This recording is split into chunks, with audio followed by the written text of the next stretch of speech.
అంటే ఇప్పటిదాకా ఏదైతే ప్రక్రియ ఉందో దాదాపుగా అది కొనసాగుతుంది, కొన్ని మార్పులు వస్తాయి. ఈరోజు ఏం జరుగుతుంది, వ్యవసాయ భూముల రిజిస్ట్రేషను నేను ఆన్లైన్లోకి వెళ్ళి ఒక స్లాట్ బుక్ చేసుకుంటాను, దానికి కావాల్సిన స్టాంప్ డ్యూటీ రిజిస్ట్రేషన్ ఫీ కట్టగానే నాకు ఒక డే టు టైము అలాట్ అవుతుంది. ఆ రోజు నేను తహసీల్దార్ ఆఫీస్ కనుక వెళ్తే ఒక రిజిస్ట్రేషన్ అక్కడ జరిగిపోతుంది, వెంటనే రికార్డుల మ్యూటేషన్ జరిగి నాకు కొత్త పాస్బుక్ వస్తుంది. ఇప్పుడు దాంట్లో 2 మార్పులు వస్తున్నాయి ఈ ప్రక్రియలో. ఒక మార్పు ఏంటంటే ఈ రోజున నాకు ఇష్టం వచ్చినాక నేను దస్తావేజు రాసుకుని పోయే స్వేచ్ఛ లేదు, ఉండాలి. ఎందుకంటే నేను మీకు భూమి అమ్ముతున్నాను అనుకోండి, మీరు నేను రాసుకునే దస్తావేజులో ఈ భూమి చరిత్ర ఉండాలి, నేను ఎందుకు అమ్ముతున్నాను, ఏమవుతున్నాను, దాని పూర్తి వివరాలు అన్నీ ఉంటేనే రేపు పొద్దున లిటిగేషన్ కాకుండా ఉంటుంది. కానీ ఇప్పుడు ఏం జరుగుతుంది ధరణిలో అంటే ఒక స్టాండర్డ్ ఫార్మాట్ ఉంది, అది నింపి రిజిస్ట్రేషన్ అయిపోతుంది. ఈ కొత్త చట్టం వస్తే అట్లా ఉండదు. ఇంతకు మునుపులాగా మీరు కావాలంటే ఆ ఫార్మాట్ లో రిజిస్ట్రేషన్ చేసుకోవచ్చు, లేదా మీరే దస్తావేజు రాసుకొని మీరు రాసుకున్న దస్తావేజుని రిజిస్ట్రేషన్ చేసుకునే అవకాశం ఈ ముసాయిదా అయితే వస్తుంది. ఒకటి.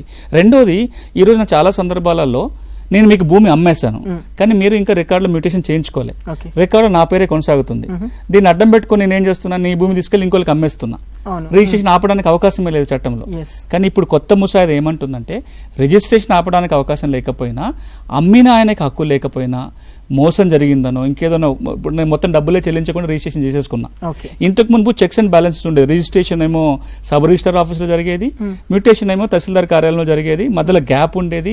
తహసీల్దార్ విచారణ చేసేటప్పుడు ఒకవేళ రిజిస్ట్రేషన్ జరిగిన తర్వాత కూడా ఏమైనా తప్పులు జరిగినాయో, మోసం జరిగిందో అనేది అంటే మ్యూటేషన్ ఆపడానికి ఉండే. 2020 చట్టంలో అవకాశం లేదు. ఇప్పుడు ముసాయిదా చట్టం మళ్ళా అవకాశం కల్పిస్తుంది. ఈ ముసాయిదా ఏమంటుందంటే రిజిస్ట్రేషన్ జరిగిపోయిన తర్వాత ఆటోమేటిక్ గా మ్యూటేషన్ చేయాలి, కానీ తహసీల్దార్ గనక తప్పు జరిగింది, మోసం జరిగింది అనే నిర్ధారణకు వస్తే సరి అయిన కారణాలు ఉంటే ఆ కారణాలను రాతపూర్వకంగా చూపించుకుంటూ మ్యూటేషన్ ఆపడానికి ఒక అవకాశం ఈ ప్రక్రియలో వస్తుంది. అంటే ఈ రోజున ఉన్న అనుభవాలను ఆధారంగా చేసుకొని తప్పు జరగకుండా ఈ 2 జాగ్రత్తలు ముసాయిదాలు పొందుపరిచారు.